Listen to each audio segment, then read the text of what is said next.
Carolyn, welcome to this restorative justice life. Who are you? I am Maria Carolyn Austria Socorro Sideco Williams. Taking from you, David, all the names for the ancestors that I'm still trying to figure out. Who are you? I am a monozygote with an identical twin sibling, and I maneuver in this world knowing that exists for me. Who are you? I'm a mother, a new grandmother. I'm a daughter. I am a family member in a micro family. Who are you? I am CoachingKapwa. Who are you? I am always asking questions and always listening for answers. Who are you? I'm a sports relationship coach. I am a spiritual life coach. I'm trained in nature framework and healing modalities. And finally, for now, who are you? Today, I am easy. Well, thank you, Carolyn, so much for being here with us on this restorative justice life. In this new year, we're trying new things with these conversations. And so this conversation is actually a direct follow-up from our conversation from last week with Sean talking about his book, Black Athletes Revolt. Carolyn's been someone in the Amplify RJ community for a minute who, as I've been thinking through a lot of the people who I'd want to have on this show, you've been in the back of my mind, but this seemed like a perfect time. One, to follow up our conversation about, the possibility of restorative justice practices within sports. And we're going to get to that. But also, as a person who's just been a member of this community, who's been impacted by the work of Amplify RJ and integrating it into your own practice. And so we want to hear a little bit about that as well. But as we do with the podcast, we always start with checking in. And to the full extent of the question, I want to ask you this question on, Monday, January 30, in the week after shootings in Monterey Park, shootings in Half Moon Bay that have deeply affected the Asian American community. How are you? I am tender. I'm tender with that space. I find myself in these weeks a bit removed emotionally because it's there on social media a lot. I'm on social media a lot. And I think it takes up space there in my head and in my heart. I am playing double dutch a little bit with how I engage in the news anyway. I'm conscious of how I consume media and where I find my solace or where I find my fodder for my fuel to either encourage me, motivate me, or address that fierce grief and anger that I have. And so modulating that is already such a big effort. Mm-hmm. And it's a big effort that I look to in community for that because I can't hold it anymore. With that said, I am feeling very vulnerable that in some communities that are trying to also express themselves, I'm feeling sad about some attitudes in the Asian American and Asian communities that I don't align with.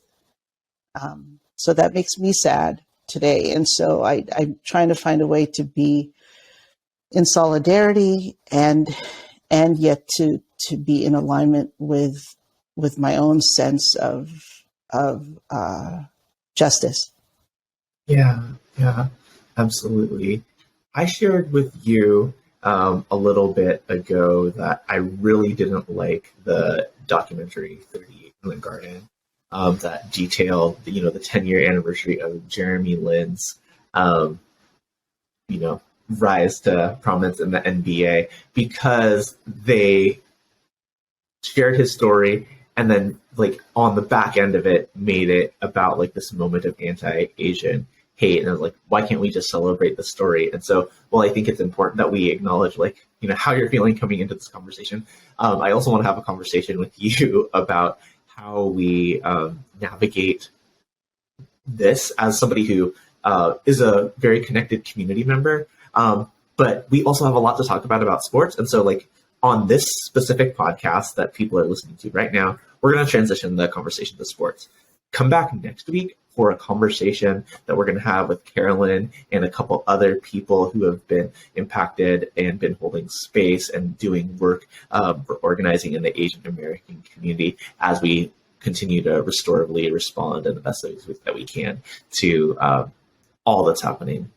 We're having this conversation again on the heels of the shooting in Half Moon Bay and Monterey Park, but also on the heels of the release of the video of Tyree Nichols being beaten by police. And, in our conversation with Sean last week, talking about like athlete activism, you have like, and I, again, in the conversation with Sean, I referenced, like, I most fluently speak in the language of sports language of basketball. And so when I look at statements put out by the NBA Players Association or the Memphis Grizzlies or the WNBA Players Association, these statements of like condolences to the family, calls for quote unquote accountability, and, peace and safety for everyone, fall flat for me, right? Even though like we have people, it's great that people are demonstrating care, but what are we actually expecting NBA players, NBA teams, owners of NBA teams, these multi-billion-dollar corporations to do in the face of all of this, right? We think about, I'm thinking really specifically about on Friday when the video was released, one of the headlines I read was, police, they're going to have an increased police presence at the Minnesota Timberwolves Memphis Grizzlies games because they're concerned about protest, right? It's like, how is that the response from the NBA to supporting a community after, really harmful things happen, really collective trauma has happened? This is a tough entry to this conversation about like social justice and sports, but I know you've got critiques of the American industrial sports complex. Let's open it up. Yes, I do. I do have critiques of the American industrialized sports complex because it has created layer upon layer of disconnect to humans, right? And so not only as CoachingKapwa, right, and Kapwa and all other collectivist societies' worldview of an interconnectedness of human beings, not just to each other, but to the world, that gets opaque the more and more we layer capitalism, this concept of productivity, this concept of what the purpose of why teams and leagues and sports exists, this container that is our sports society in America that has now evolved. It wasn't always like this, but has now evolved into this patriarchal container of all that we supposedly value as Americans. And for a lot of us, that's not our value.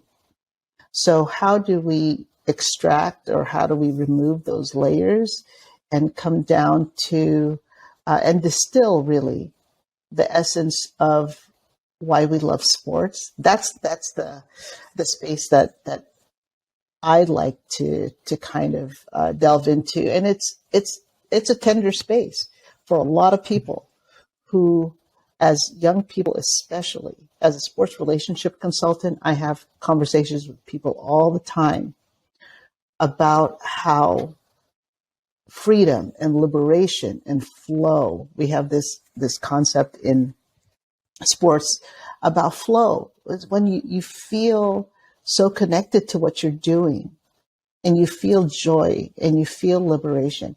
And we felt that through sports when we were younger. And then as we got older, right, whether that's through experiences of maybe being cut from a team, maybe experiences of disappointment, of anger, but it's a maturation.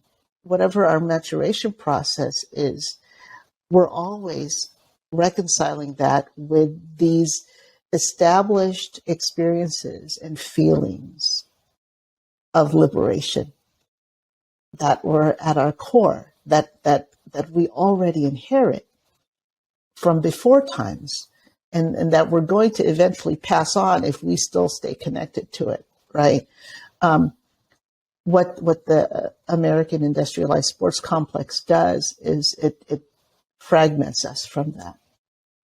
It keeps us away from that. And we think that, oh, well, we're going to be adults and, we're just going to, we have to release ourselves to that. Well, that's how sports is. Yeah. That's just how we're going to do it. Like that assumption that's what I want to critique, that assumption that why can't we continue to play? Why can't we continue to take our own agency, right? And continue with that. Can I? Yeah, go ahead. Well, I mean, like, speaking of those assumptions, like, it's something. One, y'all, Carolyn is the most prepared guest who's ever come to this podcast. She sent me an outline of things that she wanted to talk about, having listened to the previous episode. And one of the things that I really, really appreciated is, like, speaking of assumptions, right? I made a statement on the last podcast that I assume that, like, most people who are listening to this Restorative Justice Life aren't sports fans. And in my mind, I was thinking about, like, people who are, like, bought in, like, dyed in the wool fans of pick your team of the American industrial sports complex. One, that's probably a faulty assumption.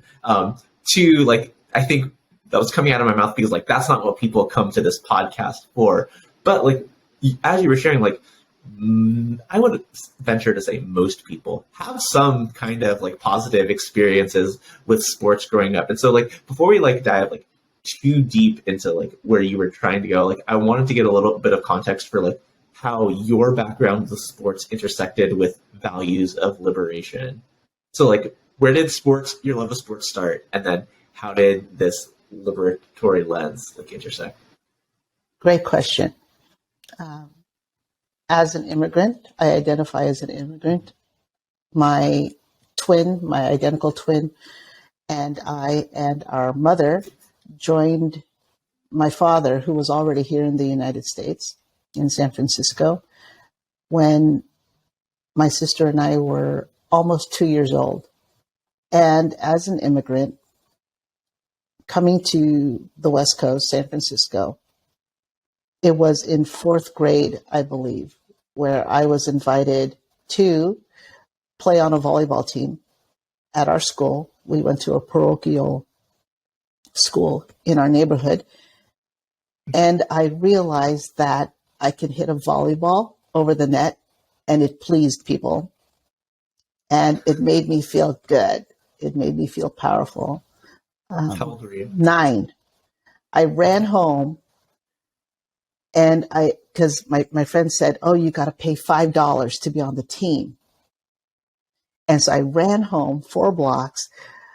I said, Mom, I need $5. And she wouldn't give it to me. And I cried and I threw a tantrum. And then she's like, what is going on? And she gave me $5. I ran back. And that's how my sports experience started. It was started with wanting to make friends, having a connection, and also in that same frame, realizing that I had this power, this physical power that was within me, right? So I joined sports. So I love sports. I love watching sports on TV because I started already making the connection. Now, granted, this connection was with white guys because that's who was playing sports on TV, white men, adult men. And I was like, ooh, are they feeling the same things I'm feeling when I play sports? I was having fun. I was with friends. I was making friends. I liked that I could hit a ball, or I could learn these different things. I could learn how to be with people. And I assumed that that's what they were also experiencing. And that was American, right? Oh, that's why we're here. That's why Dad brought us here, so we could be like that. So the American industrialized sports complex obviously wasn't revealed to me until I was older, right? And so when I became a coach when I was a young adult, I still had those approaches, right? That idealistic sort of, this is how it feels, and I want to transmit that to young people. Right? I want to transmit the feeling of joy, the feeling of hard work. That hard work is joy, right? Like, think about that in our productivity lens, right? And then as I became an athletic director, and then I had to do my work in a silo by myself in an office, pushing paper, doing compliance, making sure that people weren't breaking the rules. I was policing. I was policing sports. And I hated it. I hated it because I wanted every student to feel that same joy, to participate in sports. I was at an all-girls school where girls were dropping out of sports at a high rate. And we know this happens nationally. And it was happening at my campus. And I felt that's when I started to feel that advocacy for fighting against the structures that were set up by regulations, by this gatekeeping sort of thing that has to happen in order to face commodification of sports. So whether that's in sports leagues, whether that's in a high school, even in a high school setting, whether that's, and it's framed as education. But we know that our education systems are also built with those same institutional constructs. So I found myself mired in that as an adult.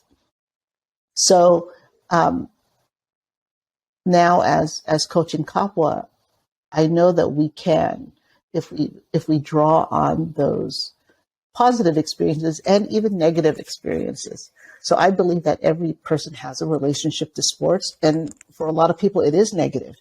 It's why they're not sports fans. It's because they've identified early on that that's not how they want to engage with that part of culture, right? And so, to me, that is still their relationship to sports. So I believe that everyone has a relationship to sports, and we're going to talk about that we're going to at least be in conversation about that, because that has implications for how they transmit that to their offspring, how they express that in their community. It has implications for how we gather in community. because I know a whole lot of people who don't like sports at all, but who will come here to my house and, come to our Super Bowl party. They don't know anything about sports or whatever, but they want to be in community, and sports offers that. Yeah. I'm curious, like, you talked about a lot of positive attributes of sports, like for identity building, like overcoming obstacles, teamwork, those kind of things. But like fun, we shouldn't discount that. For community, for all the reasons that like you've expressed, and like that was a motivating factor to you. I look back at my sports experience, and maybe this might fall on gender roles, but like my experience had some of those things.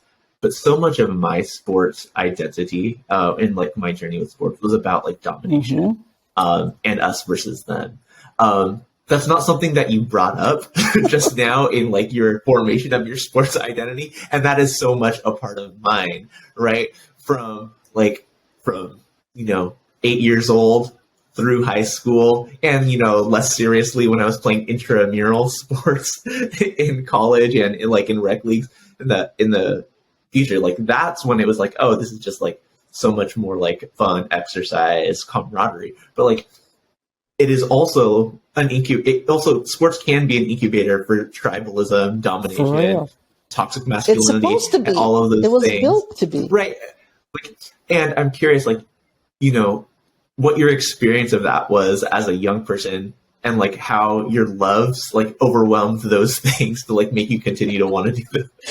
Like create these systems and structures that like do incubate like both duality. And I think like that's the space, that's the expansive space that sports can be.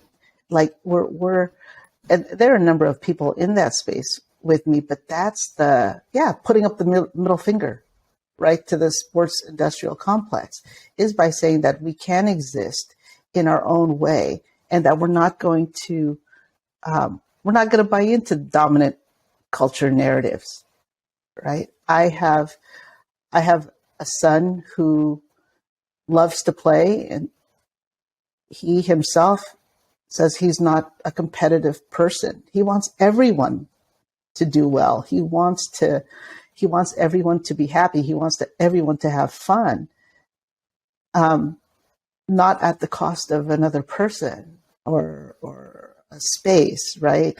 So even like Monopoly, right? Mm-hmm. He's like, no, I don't want to like make people bankrupt. He's identifying the fact that he doesn't want to be a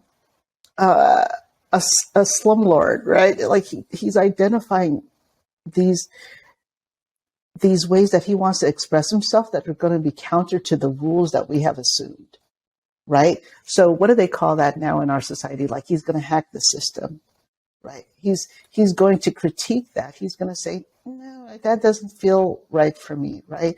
And I think the more that people do that with sports, the more that people know that they can do that in sports, in a context where rules are very definite, and we need rules and structures and stuff. But if we can collectively say as a group that, okay, we're going to play this basketball game in this different way, right? We're going to run a marathon, not with branded identities, but we're going to create our own identity as a team, right?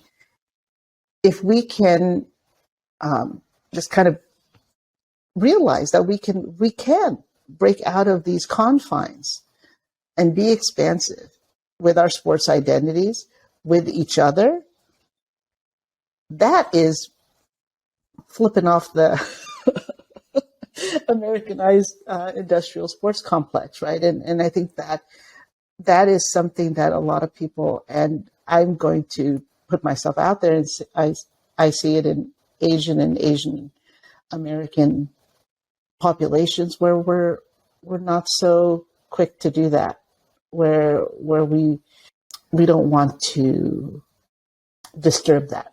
We don't want to disrupt that. we want to recreate those same systems because we think like the American way is better, or we think like this is the way that we have to do sports, that we have to create a hierarchy, that we have to create a dominance, that we have to do those. We have to have those characteristics in our sports. And we see that. We see that through colonization. We see that through expansion.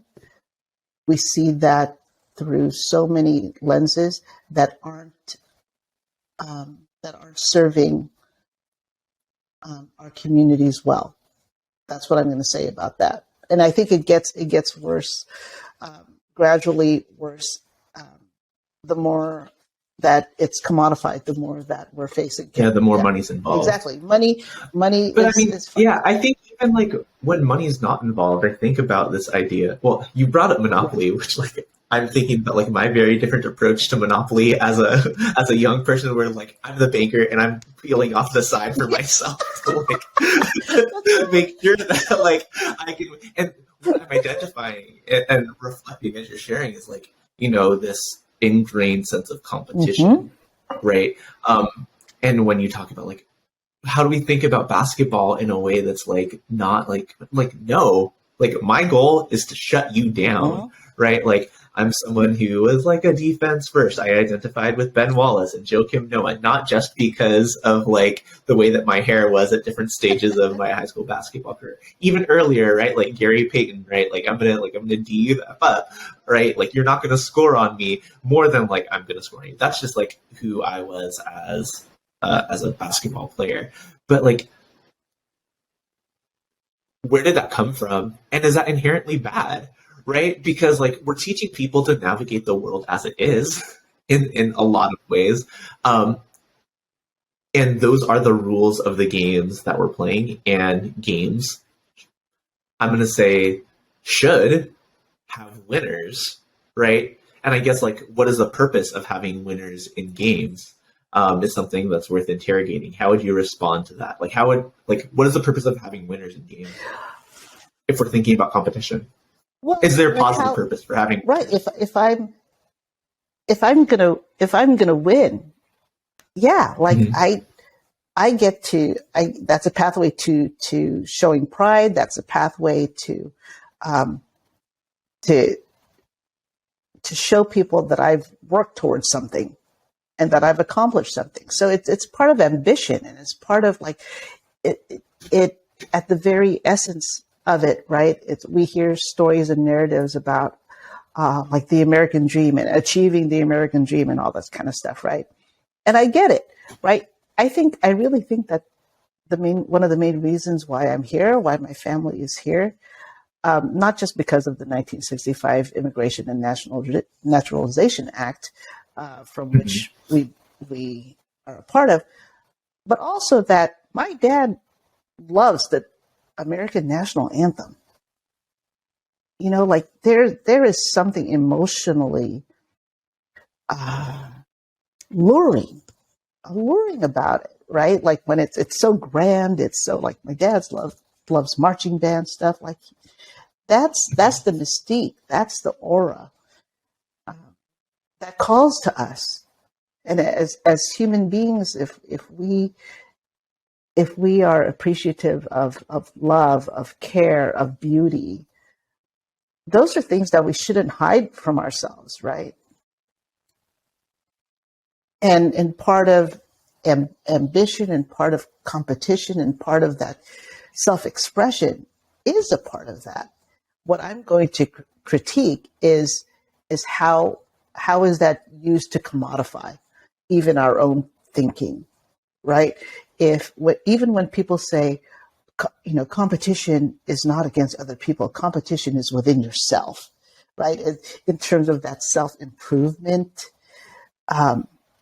take, right? So, I'm going to compete with myself, but who competes with themselves the most? That is the most hurtful to themselves, but the model minority, right? I was going to say me. I like, right? Like, David, yes, claim it. But David, like my thing is like, if I'm going to compete against myself, right? then I'm going to afford someone else love and care and empathy. But if I can't afford that of myself, then I'm not in Kapwa even with myself, right? And then what am I going to transmit, right? If I'm going to say to myself, like, I'm in competition with myself, and this is how I'm going to dominate, whether that's dominate the grind, right, of daily living, right? I'm going to be the best mother I can be. I'm going to be the best sports relationship coach I could be. I'm going to outdo myself even, right? Because I'm in competition with myself. What does that mean for how I transmit to my lineage or to my community? What does that mean for mutuality and community care when I'm going to say, gosh, you know what? I'm just going to accept myself as I am. I'm going to accept myself in this complicated way. I don't even need to take that other self-development course because I'm already in 3, right? Because even that self-development competition shifts our purpose, shifts our purpose, right? And if I want to transmit to my lineage, to my community, that I am a whole person that is trying to restore to myself and to be in right relation with myself, then I gotta take a time out. I gotta take a time out from even the competition with myself, because that still has a lot of energies of colonization. If that lure again of productivity, that lure again that I'm not enough, that lure and that call of, I'm not, that I'm not good enough, or that I need to be a certain way in this society in order to be of service, or in order to deem by our society that I am a contributing member of society. That is counter to what liberatory sports feels like. Liberatory sports says I can be maybe horrible at basketball, or I could be learning a sport and I can still feel like a whole person, right? I didn't learn how to swim, David, until I was, I think, 33. And I had to learn how to swim because I was a college student in kinesiology. So I had to learn how to swim. And it was very challenging. And there I was, like, learning a skill. And I thought I was so fast in that water. I was like diving by the end of the semester. I was feeling so empowered, and I was feeling so whole and emerging. And I'll tell you right now, my instructor for that class was like, "Oh, your skills aren't very good." Right? I was barely swimming. But that had nothing to do with it. It had nothing to do with the fact that I was still able to draw on liberatory feelings. And that's what I want for other people. That's what I want. I don't want other people to end their sports experiences or transmit their grief of their sports experience onto others, because that's something that we have to bring into community, right? I have to be able to say in our community, you know what, I'm not a very good basketball player, so I might not be advantageous to have on a team with you, but I know the game, or I can help in this way, or I can contribute still to sports culture and sports community in a way that's beneficial for the community and in a way that doesn't make me contort myself. So that's what I'm doing this sports relationship work for, is because so many people have already foreclosed. There's a term in sports and identity foreclosure, that where we don't afford that of ourselves anymore because we don't think we're good enough, or we don't think we can. There's only a very narrow way that we can contribute to sports, right? Like, ooh, if I like, and we know this from the commodification of sports. I don't have enough money to go to Golden State Warriors game. I will have enough money if they start doing badly, because then ticket prices become more affordable. And so why is it that now I want them to do badly so I can go to a game, right? Or I look for avenues of people who can kind of, work that angle for me, right? So there's always this dance with commodification and capitalism that I think that we don't have to always release ourselves to. That there's still an aspect of sports that we've defined for ourselves, that we can bring into our adulthood, that we can bring into our communities. And I think that's also at risk now because the commodification of sports is reaching younger and younger populations of people. Oh, sure. Yeah. Yeah. Oh, and I think so many things to go on. Like you said that last thing, and I was like, NIL, and let's talk about that. Mm-hmm. But just remind me to bring it back to like my moment of like model minority. It's me. So we celebrate. So on this NIL piece, like we celebrate like, okay, cool. Now amateur athletes can monetize on their own name, image, and likeness, and still be like members of like education-based sport programs, like educational institution-based sport programs. People can be eligible for like college sports, even if they're making money off of their name, image, and likeness. In our free market society, not quite free market society, but in our market-driven society, like that is seen as a win by many people on the quote-unquote left, who think about this as like a workers' rights issue.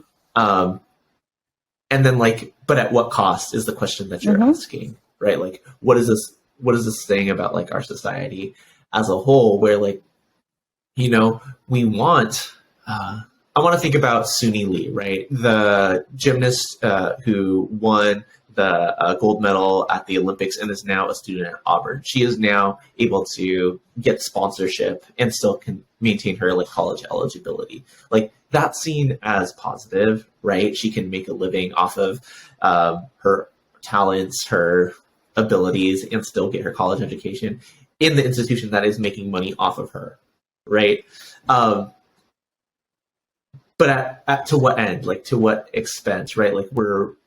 Like I'm all for her getting her bag, but like, what is the opposite side of that message? The thing that that's part one of the question. The reason that I was struggling to formulate that question is I was reading this list of the NIL athletes who are making the most money, and they are Bronny James, a Manning, and a Sanders, right?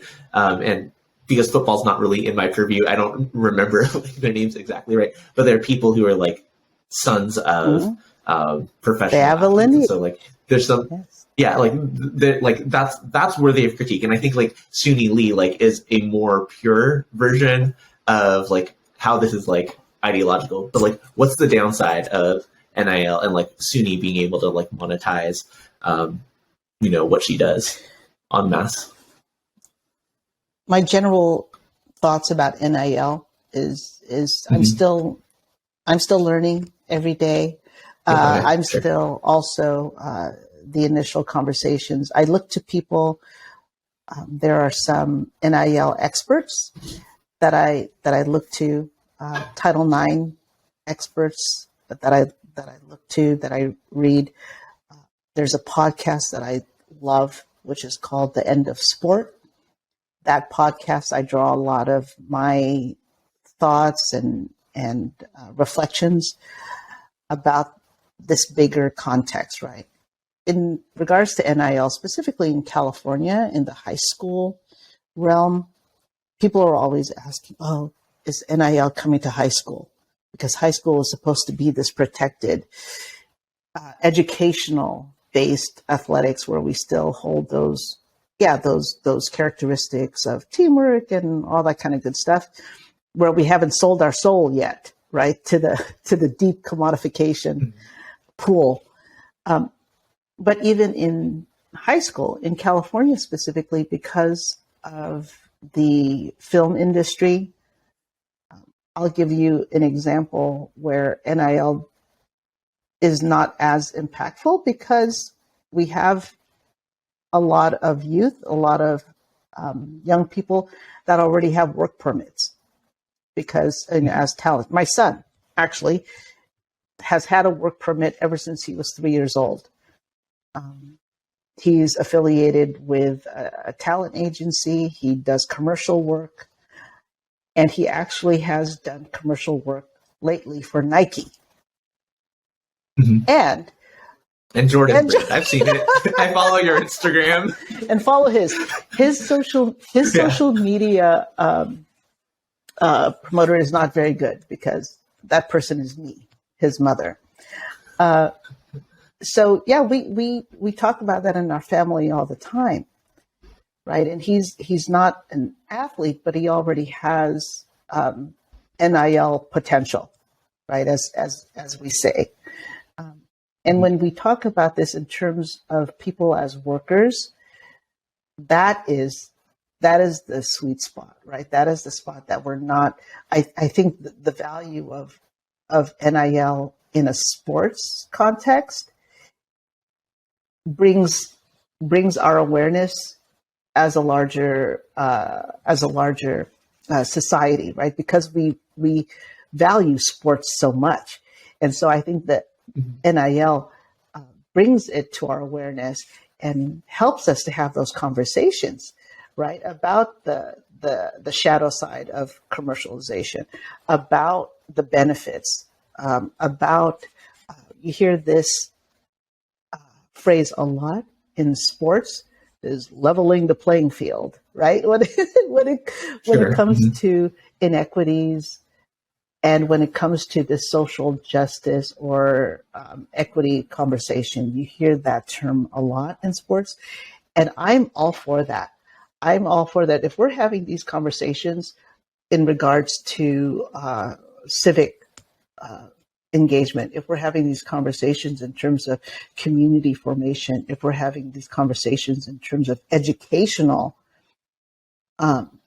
reformation, then let's bring it into sports. That's what I want. I want us to have these critical conversations. I want us to bring our whole selves, and that includes our experiences with teams or with ourselves. And that does mean for a lot of people having to go back and wrestle with our experiences of sports. Because until we do that, we're going to transmit to our lineage, to our communities, whatever idealistic thing that we've decided when we were younger, right? Or like we're either going to say we hate sports, or we're not gonna vote for any sort of civic measure that helps build parks and playgrounds or something like that, right? You're gonna see that because someone got yelled at by a white guy coach a long time ago, and now is going to take it out on the white guy coach who's coaching their kids, right? Or you're going to get people who are like towing the party line and talking about sports in this idealistic way that's not practical for a lot of people in their lived experience, right? And it's going to create this elitism. It's going to create even more of who has resources and who doesn't. And we know that this growing inequity is happening in youth. It's happening in youth sports, and it's going uncritiqued in a lot of spaces. It's going assumed. I talk to so many parents, especially family members, who think that they have to sign up their kids for these sports programs that cost a lot of money, that require a lot of sacrifice on their part, that require a surrender to this extractive behavior. And they think like that's what the expectation is of them, because like they don't want to keep their kids from a sport experience, or they want to try to replicate that joy and liberation that they felt as a young person. In this current context, that's a lot tougher. That's a lot tougher with pay-to-play programs that are infringing on 2, 3, 4-year-old people. Yeah. So I'm reflective of my own experience, right? I never played AAU. I only played either church league, rec league, or school-based sports. But I think about the industry of youth sports with like travel teams, whether it's AAU or something else, trainers, not like coaches for practice, but like 12-year-olds, 11-year-olds, 9-year-olds, 6-year-olds have trainers for like, hey, like how do we skill you up to do this thing? And like when I'm hearing you lay all that out, I'm like dreading thinking about how I'm gonna help my kid navigate all of this. Right? That's the space, David, that I like to call that the sweet spot as a sports relationship coach. That's the question. Like I have for you, for parents, for like what is this, and who's helping you? Who's helping you navigate that? Because the context is a lot different now for your kids than it was for you, right? And so when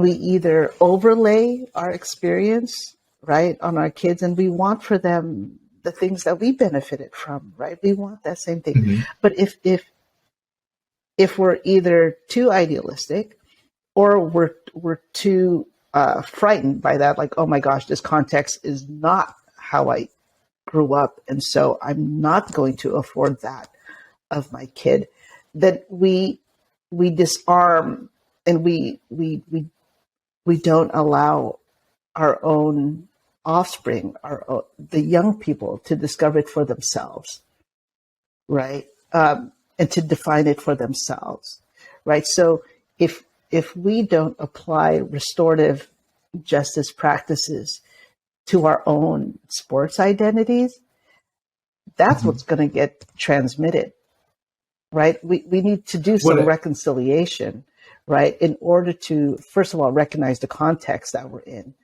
And whether it's comparing it to our own context, I'm about to be 55 years old. My sports experience and what I hold dear as sports experiences have evolved. And if they didn't evolve, if I still stay stuck in my 9-year-old self, that means something very different for my 12-year-old kid. Because I am trying to parent still, right? I am in relation with these young people, and not just my kid, but as an educator, as an athletic director, as a person running programs, as a person who was a coach, a sports coach. That impact is multiplied by all those people that you are with every day, right? That are looking to you for something. So if we don't I do believe, and I guess one of my slogans is that coaches who practice wellness coach youth well, Mhm. right? Sure. And so the same thing. If we don't do our own work, if we don't use restorative justice practices to come back to even ourselves in our relationship with sports, Mhm. we're going to transmit all that harm, not just to our own lineage, but to people that we coach. Right, we're going to transmit that to our communities. We're going to be that person in the stands that yells profanities. We're going to be that person at our kids' sports games who's going to like start fights and stuff.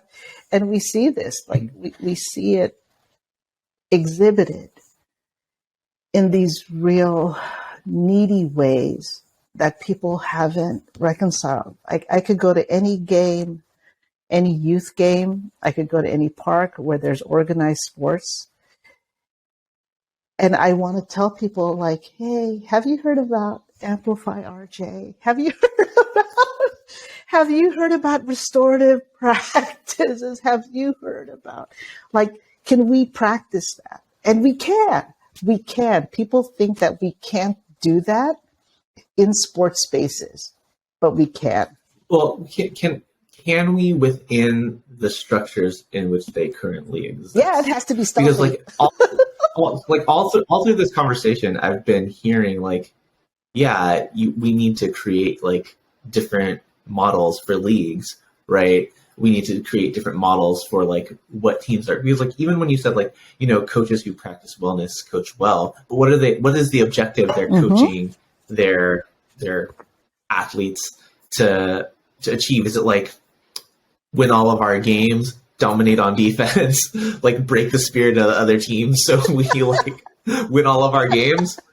Or is it like exercise, mental balance, cooperation, teamwork, outcome of the game be damned? And sometimes like those things are like those things aren't mutually exclusive, right?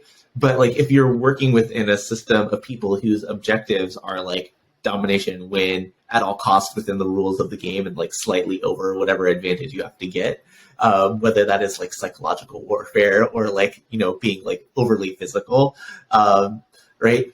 What are like, yeah, because like you can have like the most mentally well like balanced coach like coaching towards like objectives that like are harmful and like they can execute those really well. And so like what is a model of sports organization, youth, I imagine it might be difficult to say professional, but youth or professional that like you've seen adopt these objectives of community wholeness, right relationship over like competition? I think again that's on a spectrum of Mhm.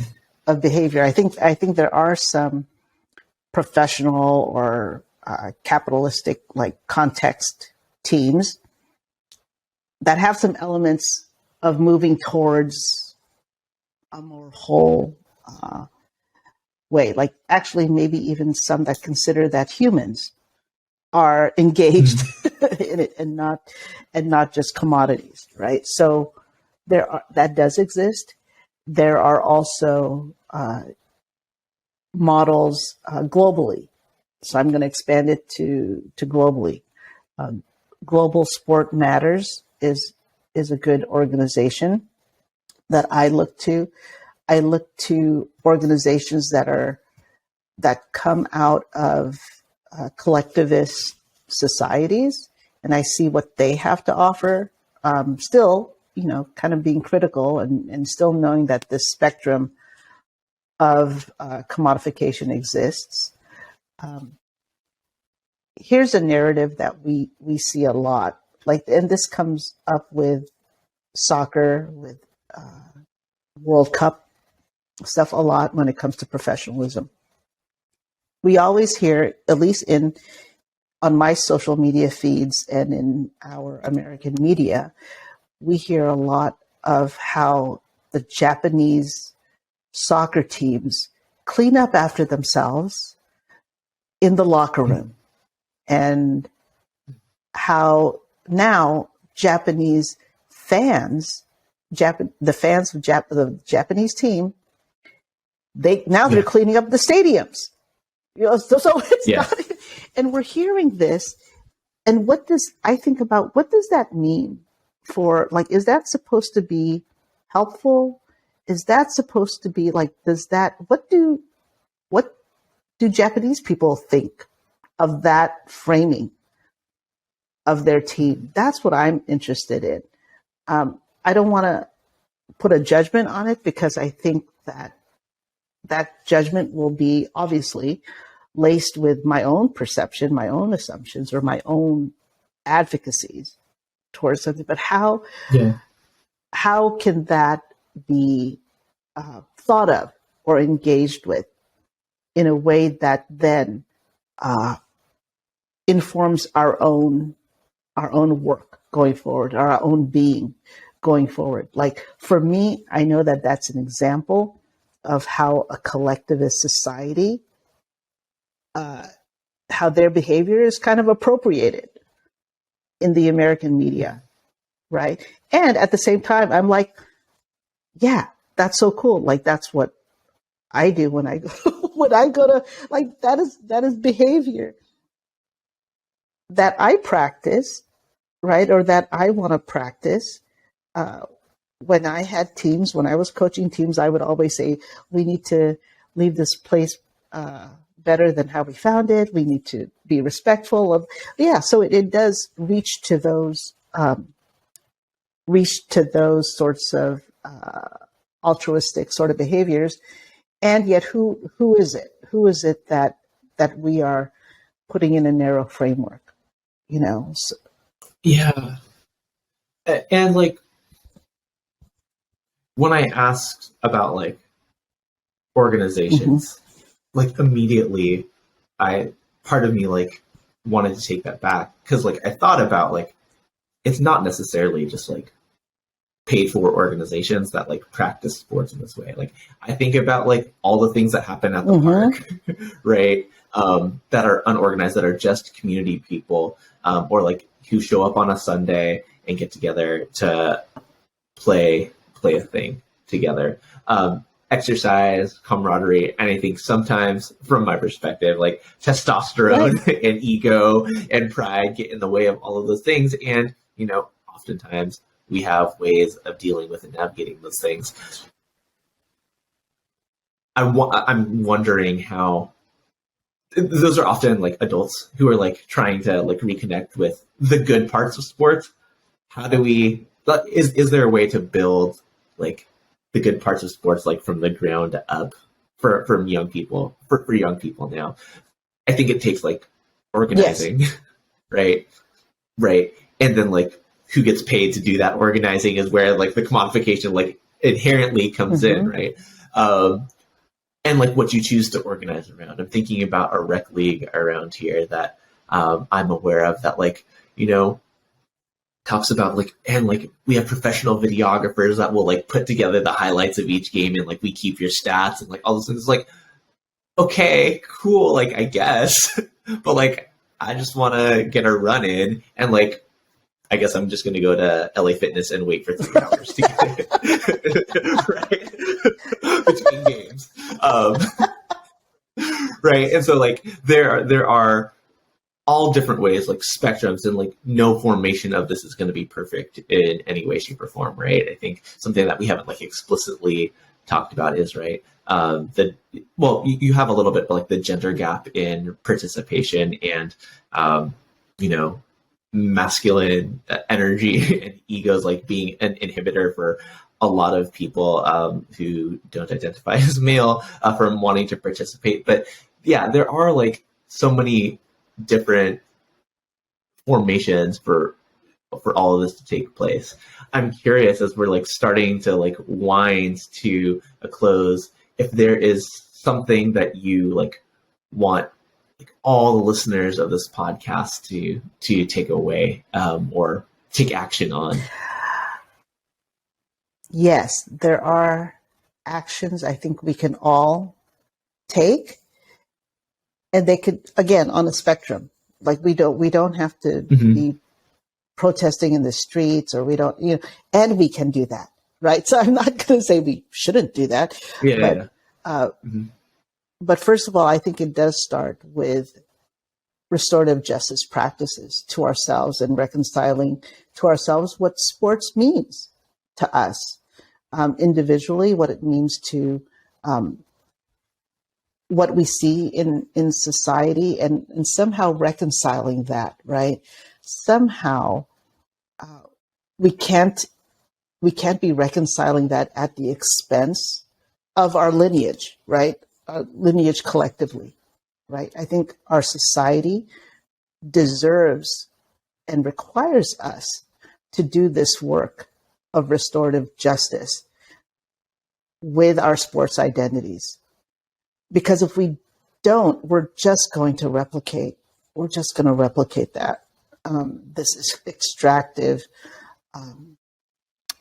This extractive commodification of sports that we know is harming so many of our young people, because we see it in our participation numbers, we see it in our accessibility data, we see it with the fact that there is a proliferation of well-meaning nonprofit organizations that are trying to solve this in so many different configurations, right? I think we can put in some effort and some work to align ourselves with any of these organizations or movements that is doing that work, right? And that's our reciprocity. That's how we can engage with creating a better landscape, a better world of youth sports that will then, it's going to be generations from now probably, but will then impact the adult world of commodification of sports. It needs to happen from all angles. It can't just be grassroots, but it has to be grassroots.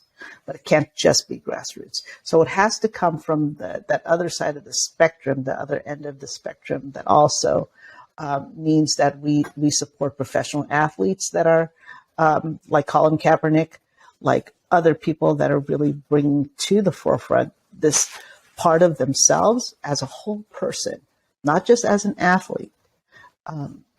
That affects that, right? So therein lies the needs for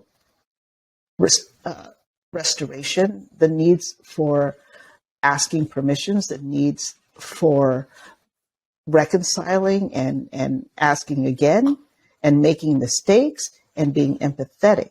That is the space that we have to do that, because as we're coming together, we do need all of us. We do need college level. We need professional level. We need youth level. We need parents, families. We need spectators.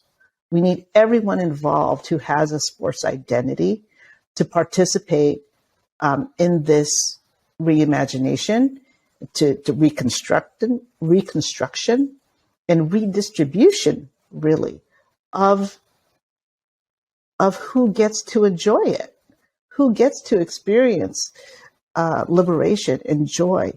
It's sports is too big of a possibility of self-expression and of love to keep it in a container that's only commodified, right?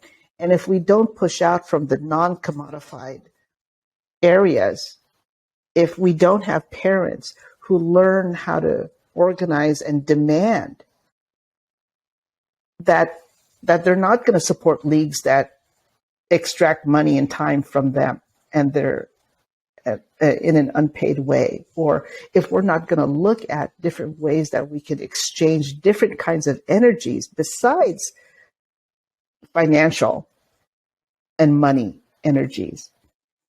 When we start to to say that we're going to exchange different kinds of resource when it comes to volunteering to coach, right? When we say as a society, let's train each other on how to be a positive sports parent, how to be a positive coach. Let's train you on some skills that you can then share, right? Let's give you time off from your corporate work job so you can coach a little league team.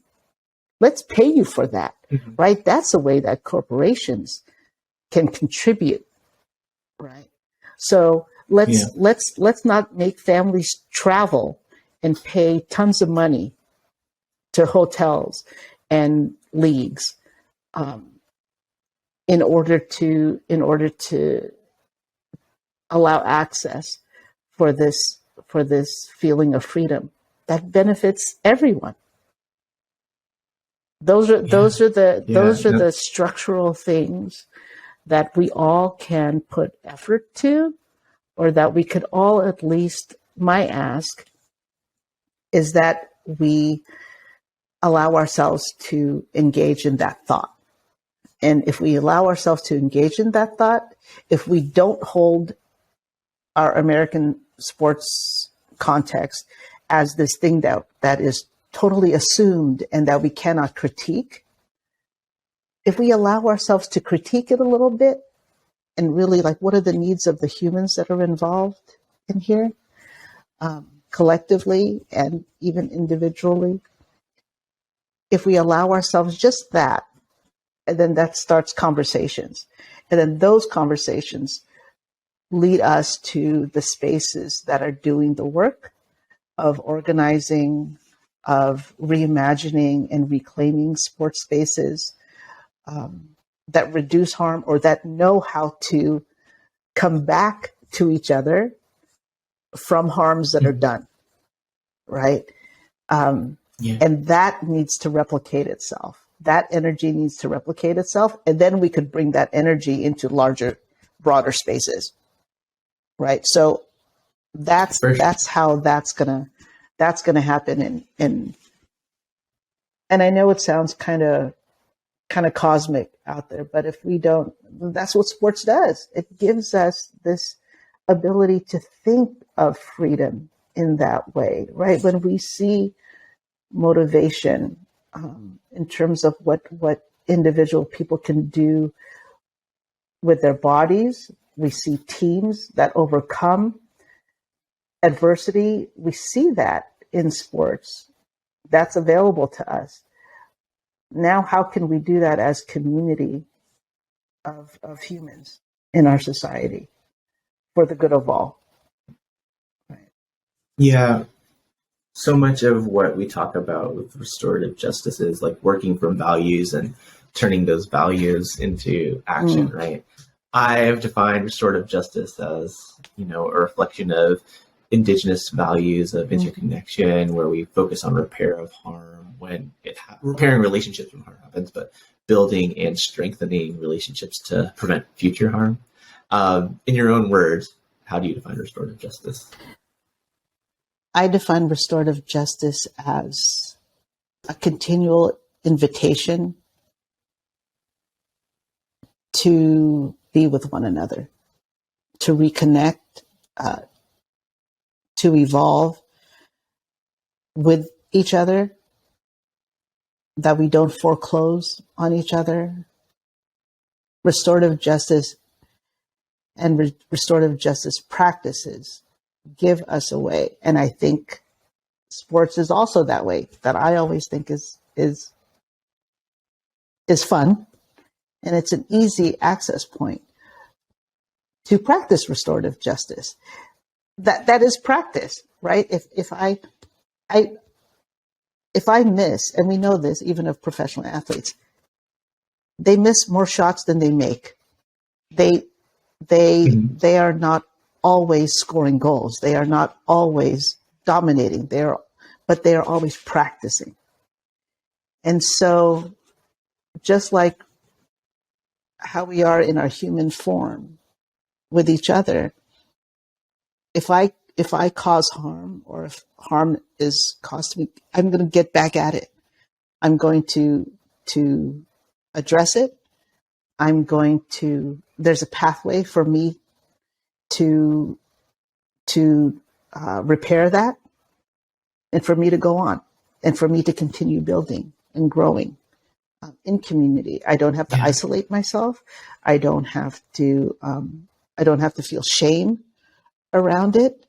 And again, that mirrors and that's aligned to what I want for sports experience. That we keep coming back to it. Yeah, absolutely. You get to sit in a circle with 4 people, living or dead. Who are they, and what's the question that you ask the circle? I'm going to put some extra constraints on you. They have to be sports related in some way. They have to be sports related. Okay. In some way, so that's broad, but like those are some. This is funny, because since I believe that everyone has a relationship to sports, I am still going to bring in my grandmother. I'm going to bring in my grandmother, Mercedes Austria, and I'm going to say, because she and I used to watch sports together when I was young. I used to watch the Atlanta Braves on TV because they were on national TV. And I learned baseball, and I developed my love for baseball through watching them on TV. And my grandmother would watch with me, and she wouldn't know what's going on, but she would be very enthusiastic. So now that I know a bit more of Tagalog language, I want to talk with her about how she looked at sports. So that would be one. I would invite Jim Craig, the goalie for the 1980 U.S. hockey team, Miracle on Ice. Mm-hmm. I totally fangirled him. He was like my total crush at that time, as a middle schooler. Jim Craig. I would invite one of my mentors, Debbie Matthews, who was my high school athletic director, who is now our ancestor, as a mentor to me. She still influences me every day. I would invite, you know who I would invite? I would invite Dr. Joseph Cooper. Y'all can look him up. And I would also invite Dave Zirin. So I know this is like... And what is the question you would ask? I would ask that circle. How has your own sports identity as a young person shaped the hard work you do now in sports culture? That's what I would ask. I don't know if Dave Craig has or Jim Craig has a sports identity now as an adult, but anyway, I want him in the circle just because I'm still crushing over him. Dang. Often I throw that question back to the guest, but that's what we've been talking about this entire time. So we don't quite get to do that part. No worries. Thank you so much. Just a couple quick hitters to get us out of here. Who's one person that I should have on this podcast, and help me get them on? The folks from the End of Sport podcast. All right. And I looked that up as we were talking. So I'm energized by these different types of conversations on this restorative justice life. And so, we'll see how this lands with our audiences, and move from there. And then finally, how can people support you and your work in the ways that you want to be supported or connect with you in your work? Thank you. Yes. You can reach out to me on my website, CoachingKapwa.com. For folks who don't know, can you define Kapwa? Kapwa is the... We skipped that earlier. Yeah. Kapwa, Kapwa, is the Filipino Tagalog language term for the concept of interconnectedness and interdependence. It is I like to define it as the third vibe between people and among people and different energies, like nature and the world.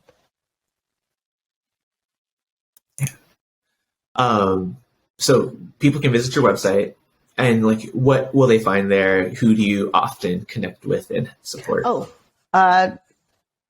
gosh. I do specific work in sports administration spaces, athletic departments, things like that. I also do workshops for teams, groups. I host and facilitate now through Agile, the Asian American Justice and Innovation Lab. We have an Asian American Identity, Sports Identity Community Lab that we facilitate. Lots of different ways to talk sports with me. So let's huddle. Beautiful. All right. Well, thank you so much, Carolyn, for your time, your insight. I am aware that we didn't get back to like my internalized model minority myth, and like we're going to talk about that a little bit right after this. Make sure you tune in next week to hear more of Carolyn's and other Asian American leaders' reflections on how we collectively heal and work through trauma. But until then, take care, and we'll see you next week.